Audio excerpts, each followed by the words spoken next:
Good afternoon again, everyone. Welcome to another episode of Spilling Tea. I'm your host, Tiffany Daniels. And yes, of course, we are going back to that horrible world known as the JRC. But before we do, the usual disclaimers and the trigger warnings. And yes, I am going to try to make it quick because it's almost 6 o'clock here. And the hanger is real. I'm getting hangry, folks. Getting real hangry. And that's dangerous. Alright, folks. If you're unfamiliar with the Stop the Shots campaign or the campaign against the troubled teen industry, pertinent links are going to be there in the description box. Please, in particular, take note of the link in there for Autista Koya's massive archive on the subject. We also have Neuroclastic's article, the one where they surveyed over 800 ADA professionals in regards to the Judge Rotenberg Educational Center's so-called behavior modification program. It's the same one that the Judge Rotenberg Educational Center threatened them over. They threatened them with a defamation lawsuit if Neuroclastic would not take the article off of their own website. Neuroclastic obviously refused, so please read it. Share it on all your social media.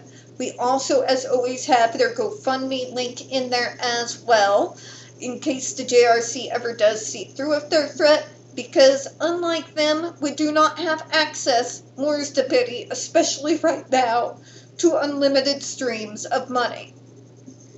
Trigger warnings.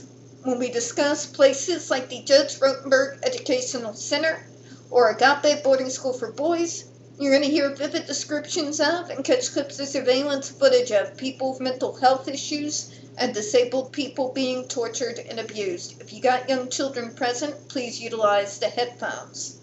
Also, this channel is marked not for kids for a reason. We use profanity and speak on dark subjects. If your child's 16 and younger and they are watching this, very obviously, parental supervision is very much advised.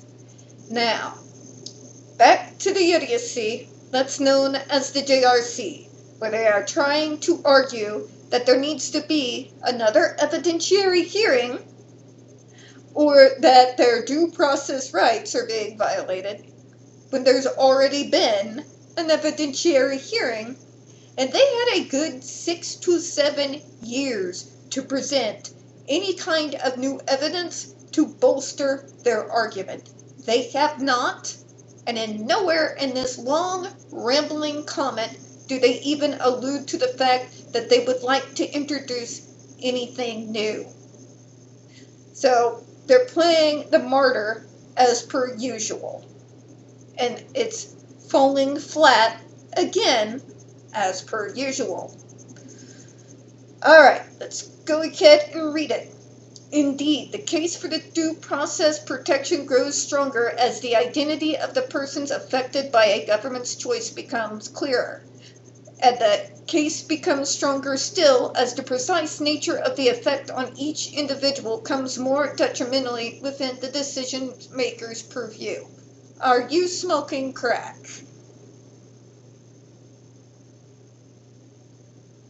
I need you to explain to me, like I'm 5, what changes you have to report in your favor that have not already been presented within the time frame between 2014 and now. Do you have anything new to present us to bolster your case? Yes or no?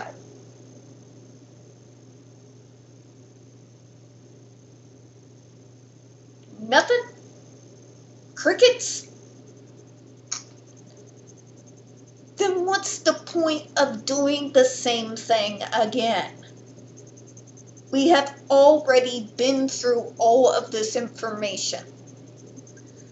But you're going against their rights.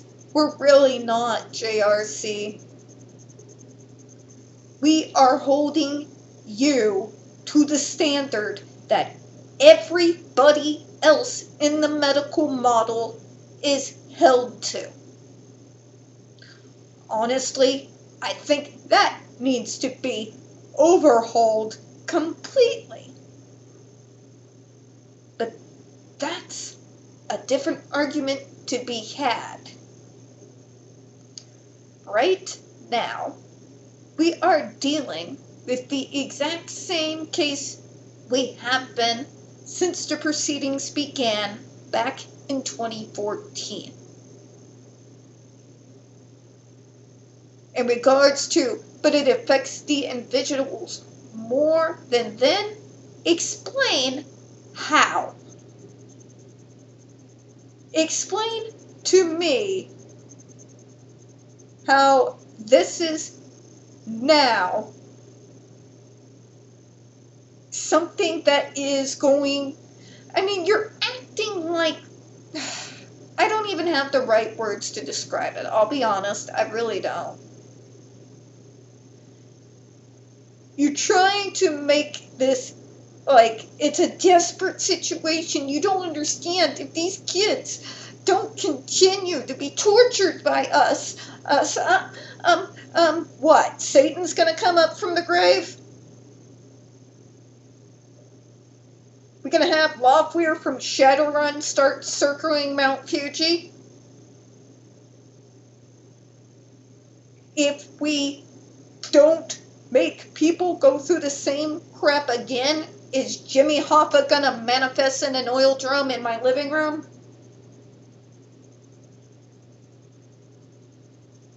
What are you even trying to get at?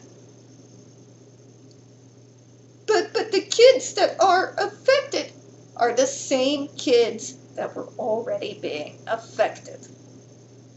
You can never convince me, or anybody that has a singular rational thought,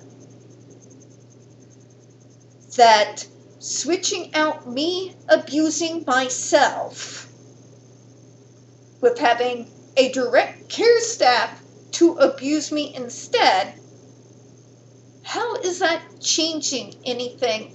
And how does that supposedly give me a better quality of life? Go ahead. Make it make sense. Because that's all you're doing. You're switching out who's inflicting the abuse from, if I'm doing it to myself, to now a stranger is going to be doing it to me. That's all it is.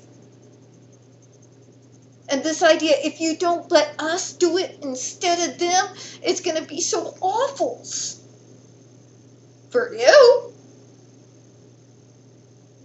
That might mean you start getting a few less students you can continue to grift off of.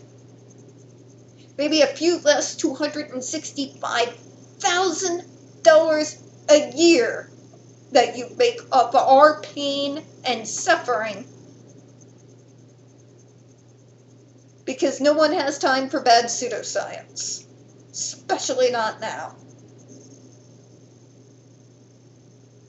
You've not only failed to make your case, you are failing to give any of us a logical, coherent reason why another hearing should be held.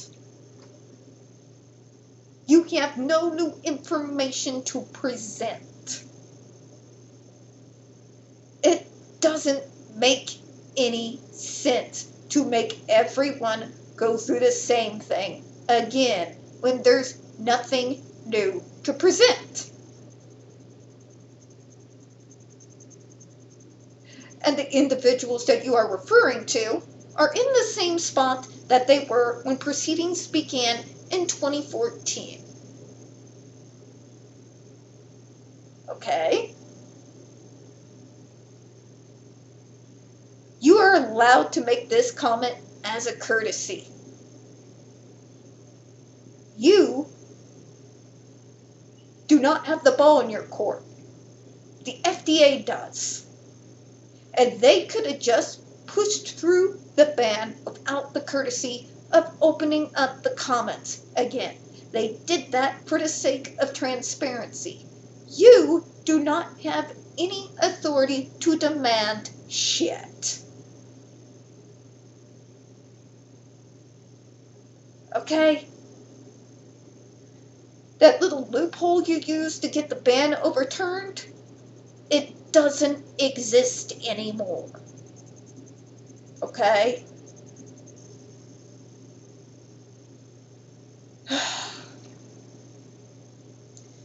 Q, the identity of the persons who will be most affected by FDA's proposed ban, and with devastating consequences, here the hell we go again, is quite clear. The parties who will no longer be able to access the treatment they desperately need.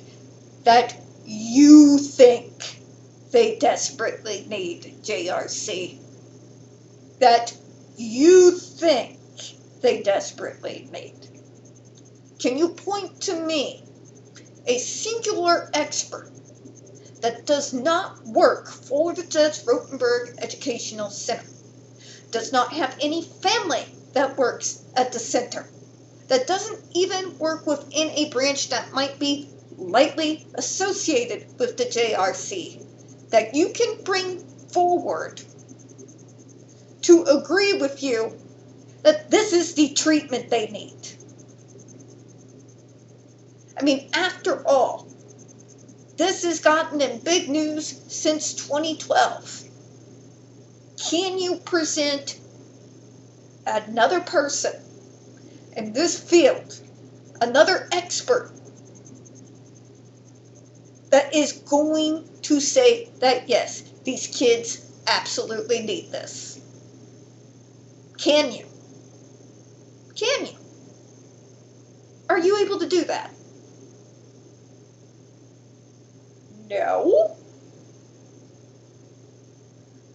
Because you see, I know quite a few experts in the field, having worked for the Missouri Department of Mental Health. Right off the top of my head, starting with my own neurologist, well, my first neurologist, the pediatric neurologist known as Dr. Eskenazi. Just right off the top of my head. Psychiatrist Teresa Ells.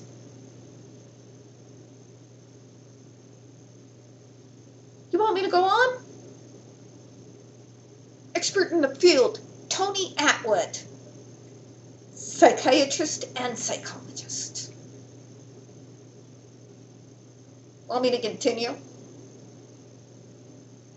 The entirety of the medical model uses the JRC in regards to these residential school and medical programs for people who are neurodivergent as a horror story and a warning, including the colleges from which a lot of the folks out here graduate, including the Mercy University and Cox University.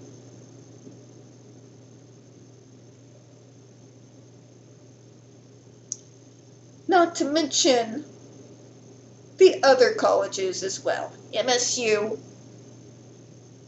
hell, even the evangelical school out here, Evangel, has gone against you.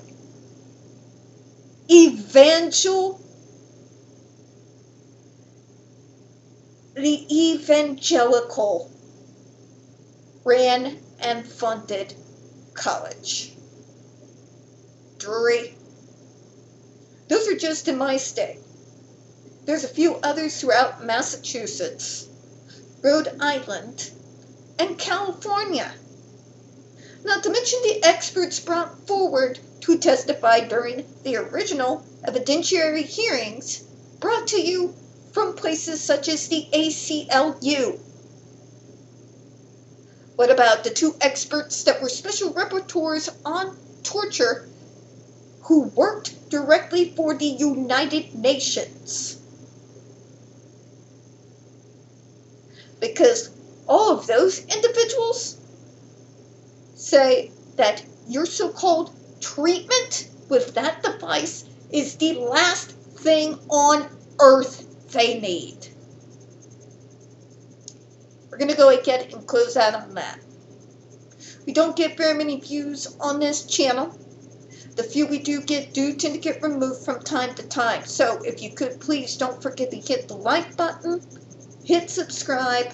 Please, folks, don't forget to get the comments. I appreciate your time. And as always, folks, we here at Spilling Tea absolutely do hope you have a good one.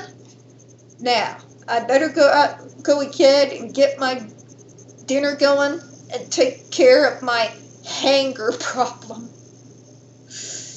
You all have a great one. Bye-bye. I'll see you tomorrow.